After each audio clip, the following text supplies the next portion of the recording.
Agartala NSRCC হলে Tripura sports council and advisory কমিটির উদ্যোগে কোচদের নিয়ে আয়োজন করা হয় দুদিনের এক কর্মশালার।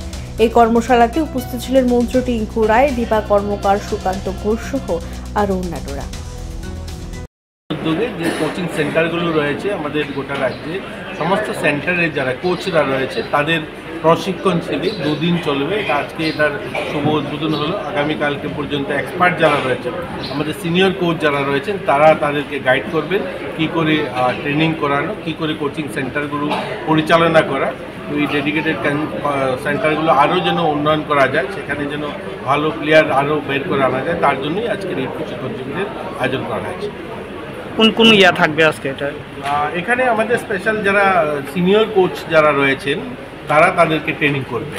তো এগুলো অনেকগুলো বিষয়ের উপরে, football, hockey, tennis, yoga, kabaddi, যতগুলো খেলাধুলা হয় আমাদের প্রায় 40 প্রকারের বিভিন্ন খেলাধুলা হয়। তো সবগুলো কোচিং সেন্টারে আলাদা আলাদা কোচরা রয়েছে, তাদেরকে তারা গাইড করবে। ওকে।